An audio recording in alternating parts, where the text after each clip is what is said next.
Okay, so page 839, chapter 19, verse 1, in Bamidbar, Parsha's Chukas begins. Hashem spoke to Moshe and to Aaron, saying, "This is the decree of the Torah which Hashem has commanded, saying, Speak to the children of Israel, and they shall take to you a complete red cow, which is without blemish, and upon which a yoke has not come." And it continues that they did a ceremony, they burnt it, and they slaughtered it and burnt it, and then following that, they would use the ashes mixed with water to purify somebody from a state of impurity through contact with the dead body. But notice that ArtScroll calls it a red cow, and the Hebrew is para aduma, which translates very well as red cow. For some reason, traditionally, people translate it as a red heifer. And from my research, a heifer is a cow that has never given birth yet. And it is supposed to be young. It is supposed to be in the 3rd or 4th year of its life. But it's not so clear that giving birth would invalidate it to be a paraduma, to be used for this ceremony. And in fact, it's a discussion in the Gemara, because the Torah says one of the requirements of it is that it says in the end of verse 2, they shall take a complete red cow without blemish, upon which a yoke has not come. And our sages interpret that to mean that it has never done any work. And for it to have a baby, it would have had to have a male cow impregnated, and there's a discussion if that would be considered having done work or not, that it's as if there's a yoke on it, that it's carrying the weight of the male cow. And it seems, I think we go with the opinion that would invalidate it, and therefore it would in fact have to be a heifer. But like I said, ArtScroll translates it as red cow, and that's actually the Hebrew. It continues in verse 3, "You shall give it to Elazar the Kohen, he shall take it to the outside of the camp, and someone shall slaughter it in his presence. Elazar the Kohen shall take some of his blood with his forefinger and sprinkle some of its blood towards the tent of meeting 7 times. Someone shall burn the cow before his eyes, its hide, its flesh, and its blood with its dung shall he burn. The Kohen shall take cedar wood, hyssop, and crimson thread, he shall throw them into the burning of the cow." And then it continues that in verse 7, "The Kohen shall immerse his clothing, immerse himself in water, and afterwards he may enter the camp, and the Kohen shall remain contaminated until evening." And it continues, and everyone, so basically, just a summary of what they would do for this red heifer. So they would take it outside the Temple Mount. This had to be a completely red cow in the 3rd or 4th year of its life. They would take it outside the Temple Mount. They would slaughter it there, burn it whole. They would burn it there entirely intact. And then once it was completely burnt, they would take the ashes, grind them, crush them up, and then they would carry it back. Anybody who was involved, and while it was burning, before it was completely burnt, they would have to throw in that the cedar wood, hyssop, and crimson thread into the fire onto the stomach of the red heifer. And anybody who was involved in any of this work would become impure. That they would need to dip in the mikveh and dip their clothes in the mikveh as well in order to become ritually pure. And this whole idea of the paraduma, the red heifer, was something that is considered beyond our understanding more than any other mitzvah. And it's introduced in verse 2. It says, "This is the decree of the Torah." The word a decree, the Hebrew is chok, generally, which is the name of the Parsha Chukas, means the chok, the decree, generally means a mitzvah that we do not understand the reason for. There is a reason that's not revealed to us. And specifically, the paraduma, this red cow, is considered a chok. It's considered something that's beyond us because it's something that purifies us from ritual impurity through contact with the dead. But at the same time, anyone who's involved in the process of making it or even carrying it becomes impure. So it purifies, but at the same time, it impurifies, and that's something we can't understand. And they quote, our sages quote Shlomo HaMelech, King Solomon, the wisest of all men, in Koheles and Ecclesiastes 7:23. He says, "Amarti achachma v'hi rechoka mimeni," that I said that I am wise, but it is beyond me. And our sages say that he was referring to this mitzvah of the paraduma, of the red cow, that he thought he was wise, And then he saw the mitzvah of the red cow, and he said, it's beyond me, that the wisdom of the Torah is beyond my understanding. And the Klei Yakar explains that when he says, I said I was wise, and then I saw it was beyond me, he was referring to all the mitzvahs in the Torah. Meaning, I thought I was wise. I thought I understood everything. Once I saw this mitzvah of the red cow and I delved into it, I realized that everything is beyond me. All the mitzvahs are beyond me. I realized that if I don't understand this mitzvah, there must be aspects to the other mitzvahs as well that I don't understand. And that taught him that all the mitzvahs in truth are chukim. All the mitzvahs are non-understandable to humans, and they're completely beyond our understanding. And essentially we do them, we try to have reasons that give it some flavor, but essentially we do them because it's commanded by Hashem. And I'll just move on a little bit and come back to this, about what this red cow is about. It says in verse 11, whoever touches the corpse of, this is on page 841, verse 11, whoever touches the corpse of any human being shall be contaminated for 7 days. He shall purify himself with it on the 3rd day, and on the 7th day become pure. But he will not purify himself on the 3rd day. Then on the 7th day, he will not become pure. And whoever touches the dead body of a human being who will have died and not have purified himself, if he shall have contaminated the tabernacle of Hashem, if he comes into the tabernacle or the temple in such a state of ritual impurity, that person shall be cut off from Israel, because the water of sprinkling has not been thrown upon him, etc. So the ashes of the red heifer, the red cow, are used to purify somebody who's impure through contact with the dead. And that's the only type of impurity that this is necessary for. And the way it's done, as it says, is that the 3rd day after, he has to count 7 days after he became impure. The 3rd day, and he has the water with the ashes thrown on him. On the 7th day, he has the water with the ashes mixed and thrown on him. And there's no mix, there's no specific mix that you need. You don't need any certain amount of the ashes to be effective, as long as there's a minimal amount of ashes in the water that's sprinkled upon him, he is pure. And in fact, our sages say that there have been and will be a total of 9 red cows in history.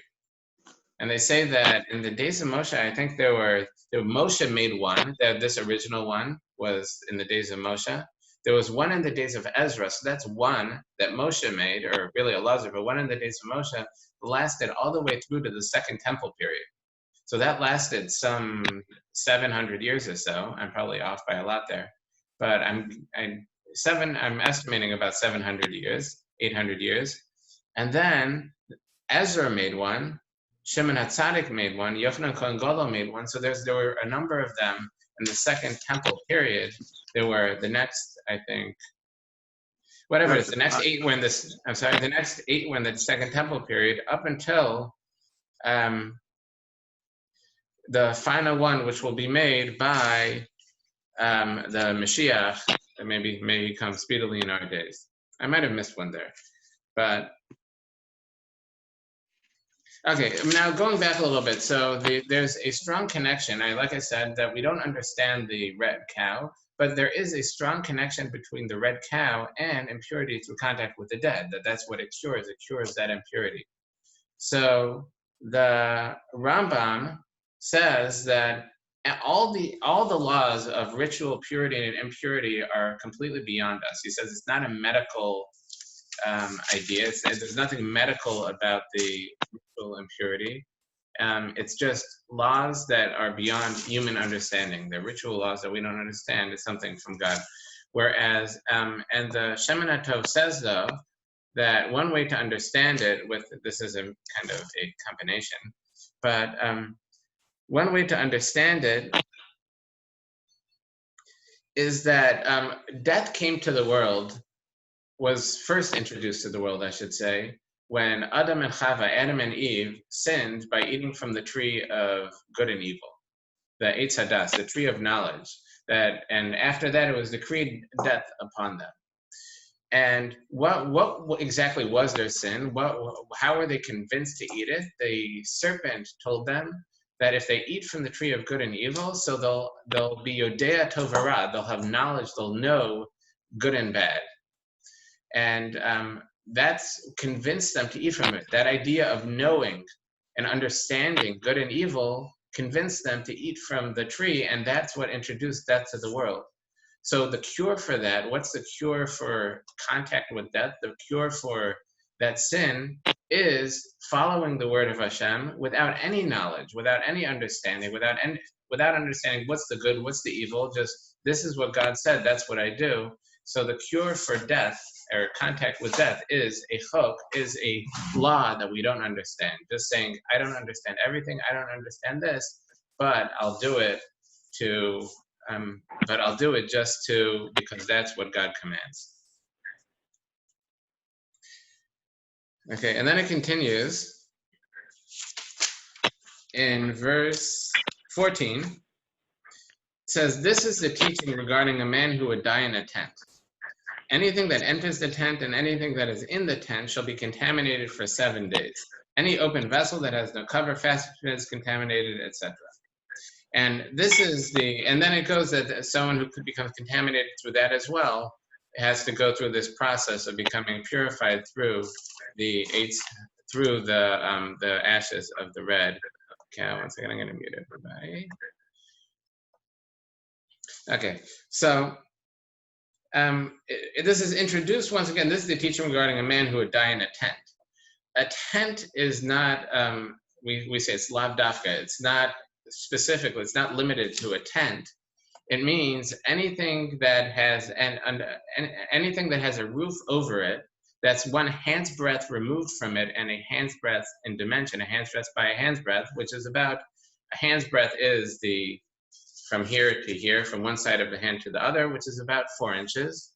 So that anything that is at least, let's say, 4 inches off the ground and covers a 4-inch by 4-inch area will block the impurity of the dead body, or the piece of the dead body, from rising farther. But anything under that roof the impurity spreads to anything under that roof, which is a reason why in some places it could be very difficult for a Kohen to visit a hospital, to visit someone in the hospital, because very often in the hospital there are people who have died and they're in the morgue, or they have just died in the room.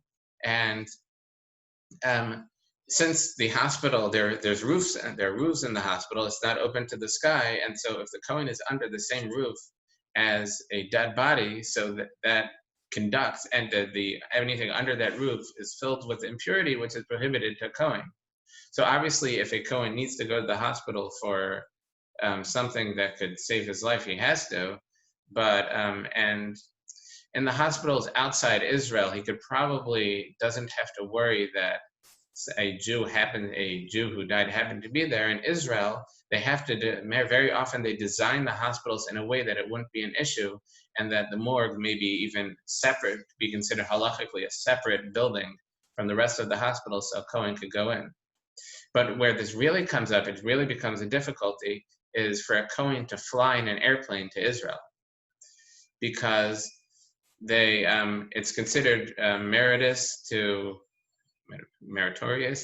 for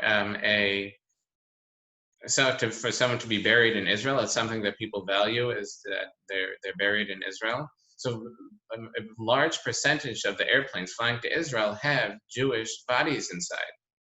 And for the Kohen to be inside the same airport under the same roof could be problematic. And I believe I read that El Al actually designed their baggage compartment to not be an issue once again. That if you have a tefach, if you have that hand's breadth space in between, that would block in between, and then a roof on top of it, that would block the impurity from rising to the next level. But something that's moving, is not so clear that would be the case. I think that would be a dispute amongst the halachic authorities. But El Al actually designed their luggage compartment to be considered a separate structure once again, so it wouldn't be problematic. But other airlines may not have done that. So flying to Israel is something that Kohanim have to actually discuss with their rabbi before they do. It's just another incident where Kohanim really have to lead different lives. They have questions that come up for themselves that do not come up for us. Okay, and just this whole idea of the impurity that spreads out, that propagates under a covering, under a roof, is introduced. This is the teaching regarding a man who would die in a tent. The Hebrew is Zos HaTorah Adam Ki Yamas Ba'al, which could be translated as, this is the Torah, a man who dies in a tent. And our sages interpret that to mean, in a midrashic sense, that the Torah is only acquired by someone who kills himself over it. That the tent very often represents the tent of the Beis Medrash, the tent of where they study Torah. And it's saying that the Torah is acquired by one who kills himself in a tent, the one who kills himself over the Torah. And I heard Rabbi Matisyahu Solomon, the Mashgiach in Lakewood, I heard him explain that what this means doesn't mean that somebody literally has to cause themselves to die over the Torah. Just the opposite, where there's a mitzvah in the Torah, that we live by them, there's a mitzvah to keep ourselves alive and to keep ourselves healthy, to protect our health. But what this means is that he gave a mashal, he gave a parable for somebody who was a businessman who never had time for studying. And as they got older, they realized that they're getting closer to the time that they're going to be to the final judgment. And they started spending a little more time in shul studying after Shacharis. And that little bit of time became a little more time and a little more time. Finally, his wife comes to him and says, "What are you doing? Our business is suffering. You're getting later and later, and our business is suffering. What's going to be?" So he answered her, and he said, let's say one morning I go to shul, and I'm late coming back. I'm not back 10 minutes later, 15 minutes later, 20 minutes later, I'm not there. An hour, 2 hours, I haven't come back. So finally you come to the shul, you want to see what's going on. Where am I? And they tell you, he collapsed during davening and didn't make it. Will you go over to the body and say, "What are you doing here? It's time to, you have to go. What's going to be with the business?" He said, when a person dies, you understand that their life is over and their business is over. And they're not accessible at that moment. You can't have any problems with them not doing the work that you want them to do because they're no longer accessible in this world. He says that's what that's what our sages mean, what they derive from the verse, that a person has to kill themselves over the Torah, meaning that the time that they set aside to study Torah, they're dead at that time. They're not accessible. And the same way nobody could have any issues with them, or really a person can't have any issues with themselves, can't have any guilt with themselves not being available, because when the person dies, they have to train themselves at that time that's set aside for Torah study. They're dead. They're not available. They're dead to the world. They're not available. That's specifically for this and nothing else. Okay, so moving on, we have 2 parshas to get to. So on page 843, chapter 20, verse 1, it states, "The children of Israel, the whole assembly, arrived at the wilderness of Sin in the first month, and the people settled in Kadesh. Miriam died there, and she was buried there. There was no water for the assembly, and they gathered against Moshe and Aaron." So they came to the wilderness of Sin, and there was no water. Well, first Miriam died, and there was no water. Our sages say that there's a very strong connection between the two. The water came from a well that's called the Well of Miriam, and it was called the Well of Miriam because the water came in Miriam's merit. They only had that water in Miriam's merit. Now that she died, the water was gone. So they quarreled with Moshe, and they spoke up, saying, "If only we had perished as our brethren perished before us, before Hashem. Why have you brought the congregation of Hashem to this wilderness to die there, etc.? We have no water." In verse 6, Moshe and Aaron went from the presence of the congregation to the entrance of the tent of meeting and fell on their faces. The glory of Hashem appeared to them. And on page 843, chapter 20, verse 7, Hashem spoke to Moshe, saying, "Take the staff and gather together the assembly, you and Aaron your brother, and speak to the rock before their eyes that it should give its water. You shall bring forth for them water from the rock and give drink to the assembly and to the animals." So what did Hashem say?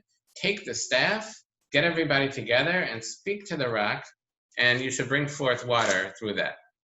Now on page 845, verse 9, Moshe took the staff from before Hashem as he had commanded him. Moshe and Aaron gathered the congregation before the rock, and he said to them, "Listen now, O rebels. Shall we bring forth water for you from this rock?"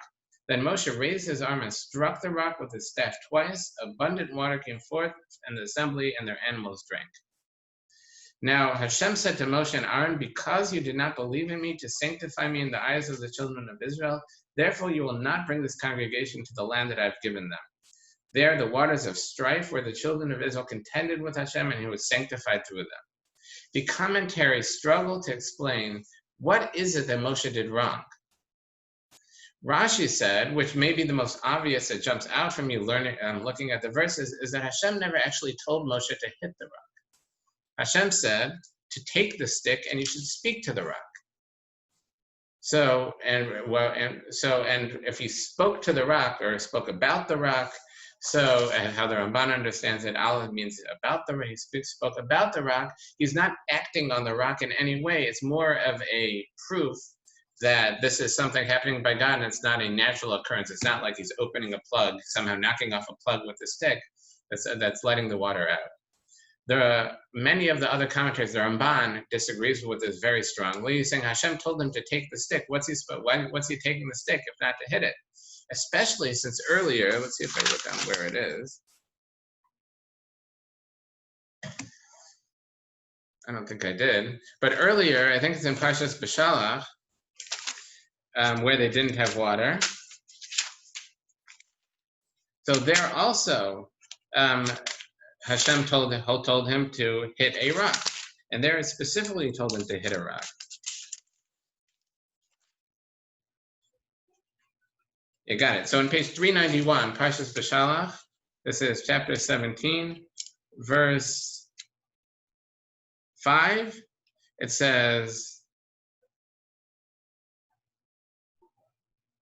in verse 6, actually it says, "Behold, I shall stand before you by the rock in Horeb. You shall strike the rock, and water will come forth from it, and the people will drink." So earlier he has been commanded to hit the rock. Now Hashem told him, take your stick. And so what's he supposed to do with the stick if not hit the rock?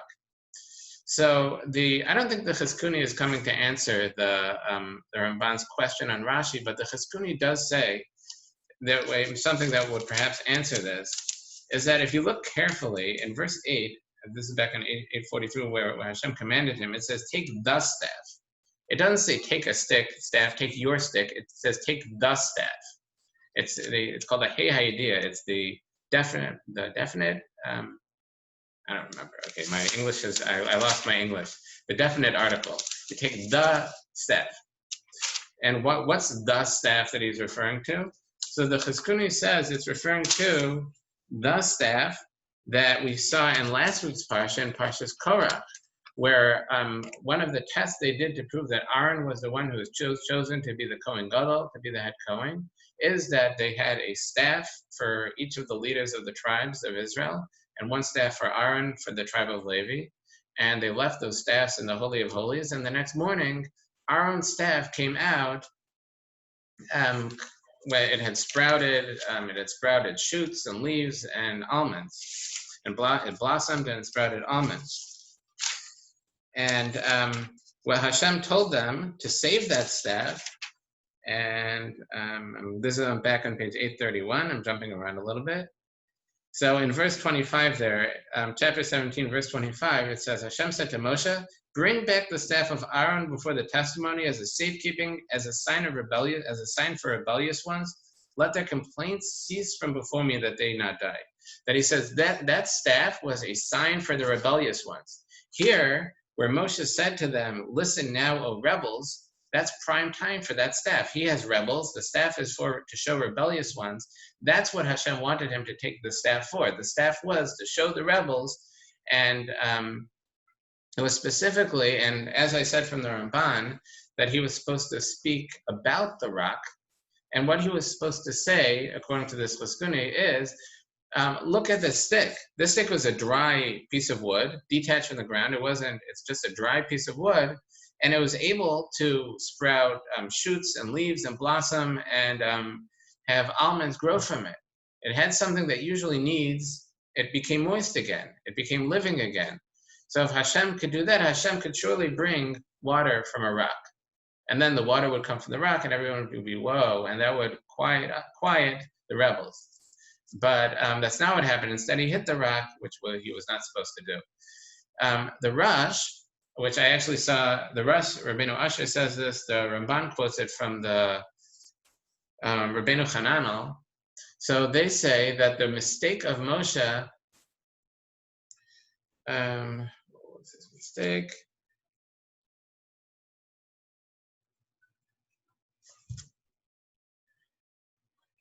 Actually, I'll move on from that.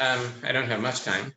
So, but the Ramban understands that his mistake, he says this is a Kabbalistic idea, is that his mistake was hitting the rock twice. That of course he was told to take the stick and he was supposed to hit the stick once. He was supposed to take the stick, he was supposed to hit the rock, but he was supposed to hit it once. He hit it twice. The Ramban explains it that is based on a Kabbalistic idea of which name of Hashem was supposed to be represented. But I think it could be understood on a surface level, is that hitting something once, if you hit something once, water won't, you hit a rock as many times as you want, water is not going to come out. If you hit something with a stick and water comes, hit a rock with a stick and water comes out, it's a miracle. It's clear that it's a miracle. Why would you hit it twice? The only reason to hit it twice is because the first time didn't work. Meaning one time isn't enough, you need to do it 2 times. Which doesn't make sense if it's a miracle. If it's a miracle, there shouldn't be a difference between 1 time and 2 times. So the fact that he did it twice made it look natural rather than miraculous. But he was told to talk to the rock, not hit it. Right, so the Ramban understands that from the fact that he was told to take the stick, implied in that was to hit the rock, especially since last time he was also told to hit the rock. And the speaking to the rock, the Ramban understands, was speak about the rock.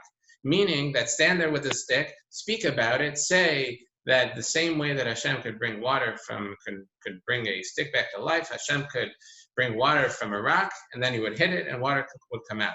The Ramban says the reason why it didn't really work the first time, just a little bit of water came out, was because he hit it when he was angry. And he hit it out of anger, not purely because of the commandment of Hashem, that part of his intention when he hit it was just to get some of that frustration out and the anger out, and therefore it didn't work completely. But because he hit it a second time, which kind of looked like it was more of a natural occurrence that you needed to hit it twice to make it work. So that's why he was punished. Okay, but and and on Moshe's level, it was reduction in the sanctification of Hashem's name. Okay, but let's move on page 847. Moshe sent emissaries from Kadesh to the king of Edom. So he said, and asked the king of Edom to allow the Jewish people to pass through. The king of Edom refused, and therefore they went around. And the reason for this is there's a mitzvah that's mentioned later in Devarim not to bother Edom. Edom is Esav, that's our uncle, Esav, Yaakov's brother. And because he honored Yitzchak, there's a mitzvah in the Torah not to disturb him. So instead of fighting against him, they went around.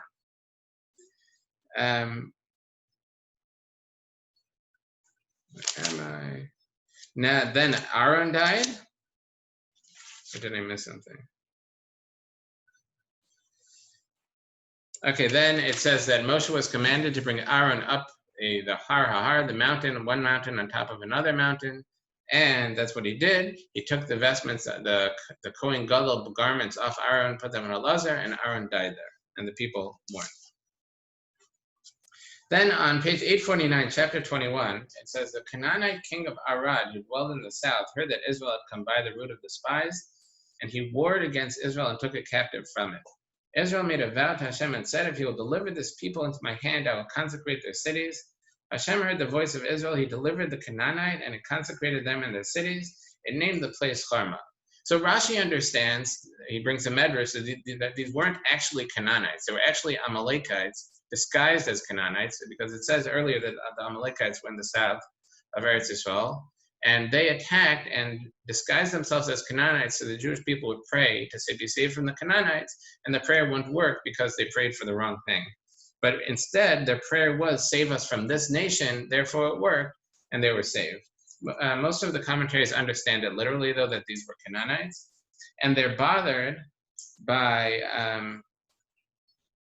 it says it consecrated them and their cities. That implies that they conquered the cities. But if they're coming from Canaan, the Jews aren't in Canaan yet. So these people came from a distance to fight against the Jewish people. The Jewish people weren't there to capture it. So rather, they say that this was something that actually happened much later. And later in the book of, I think in the book of Yeshua or Shoftim, Joshua or Judges, it mentions the battle against Arad and the Canaanite king. And then they just made an oath now that at that time they would consecrate everything that they captured from the cities and not keep any of the spoils of war. Okay, then the people complained. It says the people in verse 4, the spirit of the people grew short on the way. That means the people were tired of traveling. And one of the big reasons why this happened now is that it was time to go into the land of Israel now. All the people, they were wandering in the desert for 38 years. All the people of that generation who were supposed to die out because of the sin of the spies had died already. That they were all ready to go into the land of Israel, and they got to the area of Esav, and remember, Esav refused to give them passage, so they had to go around. So now they retraced their steps somewhat. And the people were all ready to finally get to their destination, and now they're going backwards. So the people were weary, that disturbed them. They were weary of the traveling. And then they spoke against Hashem and Moshe and said, "Why do you bring us from Egypt to die in this wilderness? For there is no food and no water, and our soul is disgusted with the insubstantial food."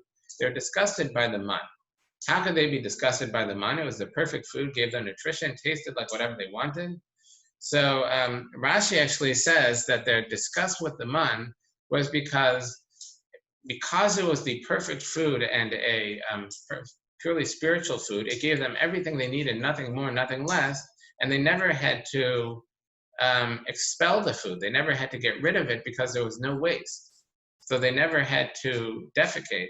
And because of that, the people were saying that there's no such thing as something coming in and nothing coming out. So at some point, we're going to pay the penalty for this. And so they were very disturbed by that. And it continues, Hashem sent, in verse 6 on page 851, Hashem sent the fiery serpents against the people, and they bit the people. A large multitude of Israel died. The people asked Moshe to pray for mercy. He did. And Hashem told him to make a serpent, have the people look at it, and they'll live. That's what Moshe did. He made a serpent, it calls it a fiery serpent. That's a venomous snake out of copper, put it on a pole, and the people looked at it, and they lived.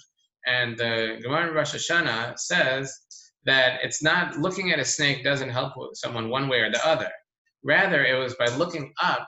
They looked up at the snake mounted on the pole. They looked past the snake, looked up to heavens, were reminded of Hashem, and prayed to Hashem. And through that, they were healed. Then, I'm going to skip through a little bit because I want to do a little bit of Parsha's Balak, the next Parsha. But there was another miracle that happened here, just very quickly. Rashi says of a miracle that there were two mountains. This is based on a midrashic interpretation of the psukim. It's not explicit in the Torah, but there was a canyon between two mountains where there were caves on one side and things sticking out on the other side. And the Amorites went up in those mountains, in the caves, and were ready to ambush the Jewish people as they went through the canyon. And Hashem caused the mountains to move together, and they were crushed. And then the newly working well of Miriam brought the blood and showed them about the miracle that happened that they didn't even see. And then they sang Shira, they sang a song of gratitude to Hashem. Okay, and that is expressed on page 853, verse 17. It says, "Then Israel sang the song, come up a well, announce it, well that the princes dug, that the nobles of the people excavated to a lawgiver with their staff, a gift from the wilderness, the gift went to the valley, and etc." They sang a song of thanks for this well, and perhaps for the miracle that the well showed them, but according to the simple explanation, for this well that gave them water to drink, and the lawgiver obviously being Moshe in this case. Then they came to, in verse 21, They sent emissaries to Sichon, the king of the Amorites, saying, "Let me pass through your land." Sichon did not allow it. The Jews and all of the people of Sichon, the entire army, came out to do battle against the Jews. The Jews won and took their cities. Then they did battle against another king, Og, another Amorite king from Bashan, brought his armies out. They defeated him as well. The Ramban comments that it seems that Moshe was reluctant to do battle against Sichon and Og, and he asked, why is that the case? This is the other side of the Jordan River. It's called Ava, now it's now Jordan. But it was something that the Jewish people were supposed to have. So why wasn't he fighting against them? They were Amorites, so there's no prohibition against fighting against Amorites. Why was he reluctant to battle against them? And the Ramban says, I found this very interesting, that originally Israel was supposed to be bigger than it's ever been. That the land of Israel given to the Jewish people was supposed to be from the river of Nachal Mitzrayim, the stream of Egypt, all the way to the river of Paras, the river of Persia, that's the Euphrates River. The Jewish people never controlled that land, never controlled the land that much. They never controlled the land that much. And they were supposed to inherit, Avram was promised that they would inherit the land of 10 nations. They only inherited 7, not the land of the Keni, Kenizi, Kadmoni, which presumably would be that area. Not so clear, but presumably it would be that area. But Moshe knew that they wouldn't inherit all that land. We'll get it when Mashiach comes. But Moshe knew that they wouldn't get all that land at that time. But he didn't know which land they wouldn't get, which nations they wouldn't inherit. So Moshe was hoping, rather that they not inherit the land on the other side of the Jordan, and they'd have all the land on the west side of the Jordan River. So we'd have all of the land from the south all the way to the Euphrates River, which is in a higher level of holiness than the land of the other side of the Jordan. So he didn't even want to mess with Sichon and Og. He didn't want to mess with conquering that land because he didn't want it. He wanted that to be the missing land rather than some land on the other side of the Jordan, which had a higher level of sanctity. And the Ramban says if Reuven and Gad, 2 of the tribes, wouldn't have asked for that land, he would have left it empty and gone into Israel and not even given it to them. Once again, hoping that they would inherit the rest of Israel and leave that uninherited. Okay, we finished one Parsha, L'chaim. Now on to Parsha's Balak. See what we could do here. So it begins, page 857, chapter 22, verse 2.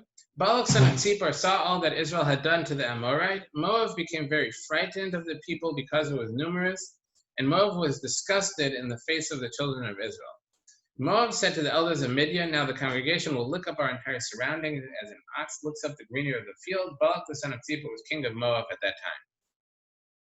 In verse 5, he sent messengers to Bilam son of Ba'ar to Pesor, which is by the river of the land of the members of his people, to summon him, saying, behold, the people has come from Egypt, etc. What can we do?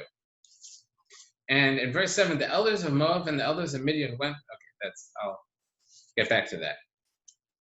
But the Ramban and really Rashi asked a number of questions here. One of them being, why was he sending to the elders of Midian rather than the kings of Midian? And why does it conclude the end of verse 4, Balak son of Tzipor was king of Moab at that time? Why doesn't it introduce him, Balak son of Tzipor, the king of Moab, saw all of that Israel had done to the Amorite? It's like almost secondary that, and he happened to be king. You would think that that's the reason why we're discussing him to begin with, is because he was king. So the Ramban says that in fact, Balak was not the king of Moab.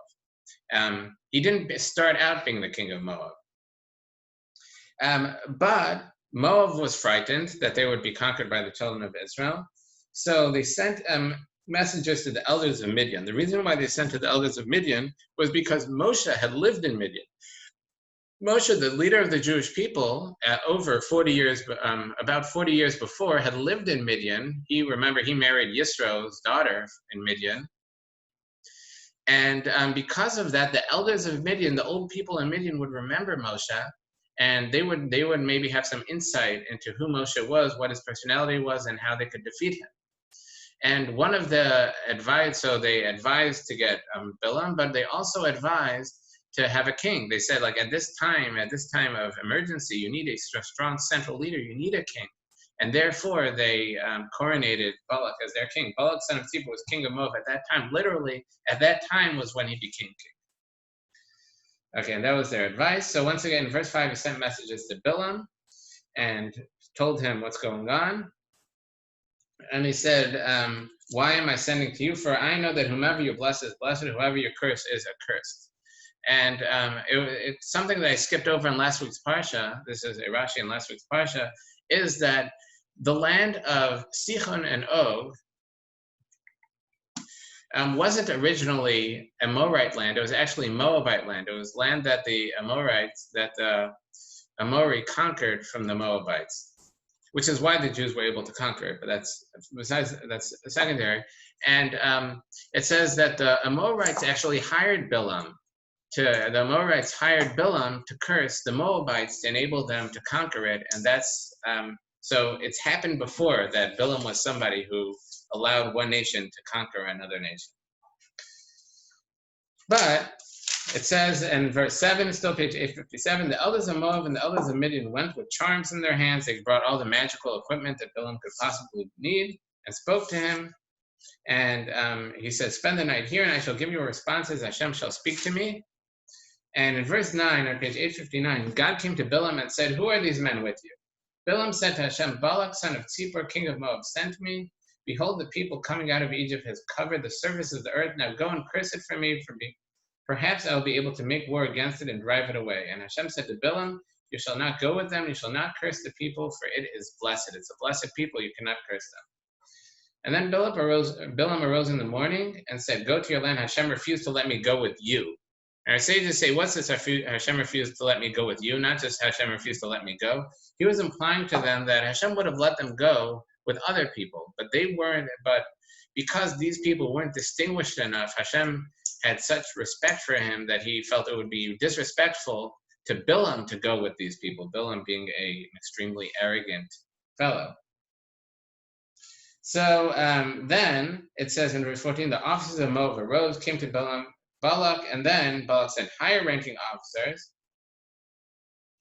And in verse 20, he told the same thing happened. And in verse 20, it says, Hashem came to Bilam at night and said to him, if the men came to summon you, arise and go with them, but only the thing that I shall speak to you, that you shall do. You can only say what I tell you to say. And in verse 21, Bilam arose in the morning and saddled his she-donkey and went with the officers of Moab. Okay. God's wrath flared because he was going, and the angel of Hashem stood in the road to impede him. He was riding in the she-donkey, and his two young men were with him. The she-donkey saw the angel of Hashem, turned aside a few times. Finally, Bilam started beating on his she-donkey. And in verse 28, Hashem opened the mouth of the she-donkey, and it said to Bilam, what have I done to you that you struck me these 3 times? Bilam said to the she-donkey, because you mocked me, if there was only a sword in my hand, I would have killed you. The she-donkey said to Bilam, am I not your she-donkey that have ridden all your life until this day? Have I been accustomed to do such a thing to you? He said, no.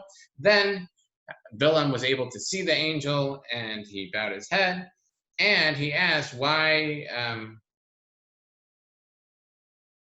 He told the angel what happened, or the angel actually asked Bilam, what are you doing? And in verse 35, the angel of Hashem said to Bilam, go with the men, but only the word that I shall speak to you, that you shall speak. So Bilam went with the officers of Balak. So now, all the commentaries ask, what is going on here? Balak asked Hashem if he could go. Hashem says no. Then he asked him the next time, and Hashem says yes. Then he went, and it says Hashem was angry at Bilam because he went. Then he sent an angel to stop him from going, and then he asked the angel if he could go, and the angel said yes again. So what is going on here?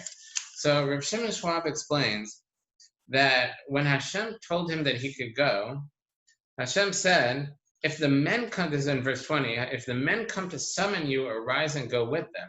You can go with them if they come to summon you. What Hashem was telling Bilam is, if you want to go for the money, go for the money. But don't go for its own sake. Don't go for the purpose because you want to curse the Jews. If you're going because of the honor, you're going with the men, they're going to pay you off, so then go for the money. But don't go because of your own pleasure, because that's what you want to do. But when Bilam went, it says he saddled his own donkey and his own donkey. And then later, when it says Hashem's wrath flared because he was going, and this whole incident with the angels, there's no mention of the officers of Moab. And that's because the said they weren't there. Because Bilam was so excited, he saddled his own donkey and shot ahead. He was going. And that's what it means that Hashem's wrath flared because he was going, meaning he was going alone. He was traveling fast ahead of everyone else because he was so excited about this opportunity. So by that, he was violating the word of Hashem. Hashem told him that if you want to go with the men, you could go with them, meaning you could go for their motives. You could go for the money or the honor, but don't go for the cursing. And he went for the cursing. So the angel stopped him. And then the angel told him, go with the men. Once again, you could go with them. You could go along with them for once again, the honor or the money, but not for your own purposes, not to curse the Jews. Why was it so important that he didn't do it on his own? So I think the obvious answer is that Bilam had this power. He was able to curse them, and to stop that. It's an unnatural occurrence. It's a miraculous occurrence for Bilam's curses not to work, and that would cause that would maybe use up some of the merits of the Jewish people, that they need to be saved miraculously from this danger. So therefore, Hashem didn't want it to happen to begin with. What am I going to say? Oh yeah, but Rabbi Shimon Schwab says also there's an idea of what a person really, really, really wants, a person in general will get. And there's an expression our sages say that in the way that a person wants to go, Hashem carries them.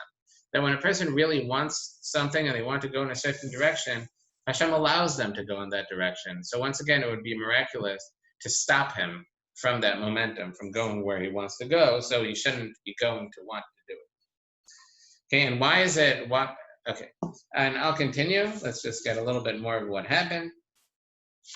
He brought offerings. And on page 865, chapter 23, Bilam said to Balak, build for me 7 altars, prepare for me here 7 bulls and 7 rams. That's what he did. And in verse 6, he returned him, and behold, he was standing by his burnt offering, he and all the officers from Moab.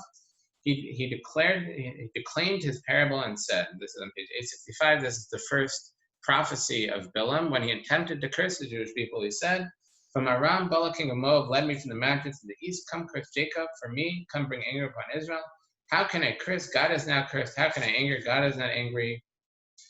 From its origins I see rock-like, and from the hills do I see it. Behold, it is a nation that will dwell in solitude and not be reckoned among the nations. Who has counted the dust of Jacob, or be numbered in a quarter of Israel? May my soul die the death of the upright, and may my end be like this. So rather than cursing them, he tried cursing him, but rather than that, he blessed them. And our sages say, if you look at what he said, may my soul die the death of the upright. That this shows the arrogance of Bilam. Bilam, being the wicked person that he was asking that he should die the death of the righteous, that he should be granted the same death that the righteous give, in spite of the fact that he was completely wicked, which is the height of arrogance. Someone feels that everything's coming to them. They deserve all the reward in spite of acting like a no good man. Okay, then he tried again in verse 18 on page 867. Stand erect, O Balak, hear, give ear to me, O son of Tzipor. God is not a man that he should be deceitful, nor son of man that he should relent. Would he say and not do, or speak not confirm? Behold, to bless I have received, he has blessed, and I shall not contradict it. He perceived no iniquity in Yaakov, he saw no perversity in Israel. Hashem as God is with him, and the friendship of the king is in him, that he has a good relationship with Hashem, etc. And on page 869, verse 24, it says, he concludes this blessing, behold, the people will arise like a lion cub and raise itself like a lion. It will not lie down until it consumes prey and drinks the blood of the slain. Our sages interpret this, that they will arise like a lion cub and raise itself like a lion, meaning that we awaken with this great strength and great vigor, great energy when we wake up in the morning to do the mitzvahs. Immediately in the morning, we have the mitzvah of tzitzis and the mitzvah of tefillah and the mitzvah of reading the Shema, and we perform those mitzvahs with great strength and energy in the morning. and it will not lie down until it consumes prey, meaning that we say Shema before we go to sleep, and through that we're protected. We're removing all threats from ourselves by invoking the protection of saying Shema. Then again, he gave one more blessing. I'm sorry, there are two more blessings, but on 871 he blessed. In verse 5, how goodly are your tents, O Yaakov, your dwelling places, O Israel. And this also, that he was praising their dwelling places in our tents, that he was praising that he saw that the openings in the tents didn't correspond to each other. You couldn't see from the doors weren't opposite each other and the windows weren't opposite each other. So you couldn't see from one tent to the other. It was praising us for our tznius, for the modesty and our privacy, how we acted with privacy. And this is something that's really beautiful about the Jewish people, that people tend to think that with religions, less privacy is a good thing, because people are less likely to sin if everything is out in the open. And that's something that's very common in cults, is that they completely remove privacy because you could control someone better if they have nothing on their own, if they can't do anything without everyone seeing. But by us, it's the opposite, that we're supposed to leave people to their privacy and not be involved in other people's business, to the point that there is a halacha that's prohibited for someone to go into a room without knocking, because some people are entitled to privacy, and someone might be doing something they don't want someone else to see. So, and even before someone goes into their own house, if someone else may be there, they're halachically they're supposed to knock before going in, just if in case someone's doing something private, that they could be ready for someone to come in. And then it concludes the last of his prophecies on page 873. It states, the word of one who hears the sayings of Hashem, this is verse 16, and knows the knowledge of the Supreme One, who sees the visions of Shakai while fallen with uncovered eyes. I see him, but not now. I look at him, but he is not near. A star is issued from Yaakov, a scepter bearer has risen from Israel. He shall pierce the nobles of Moab and undermine the children of Shez. And so he saw the future. He saw our redemption. Some say this is actually referring to King David, that he saw King David, or perhaps he saw the Mashiach, that he saw the Jewish people ultimately prevail over their enemies. Okay, and then the Parsha ends. Bilam had demonstrated that as much as he tried to curse the Jewish people, the opposite happened. Whenever he opened his mouth, the blessing came out. So he came up with a different plot. This is on page 875.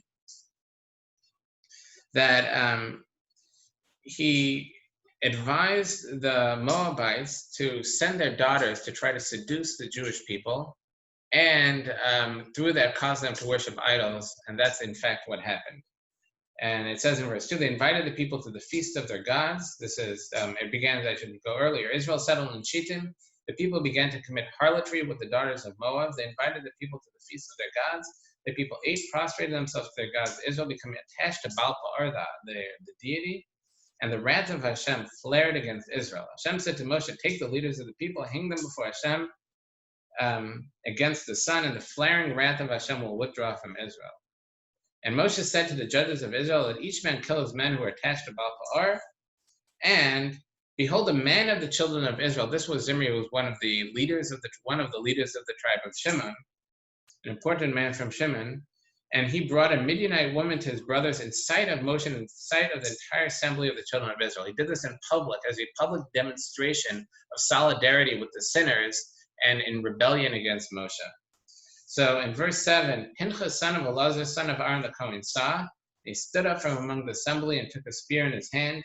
He followed the Israelite man into the tent and pierced them both, the Israelite man and the woman in her stomach. The plague was halted from the children of Israel.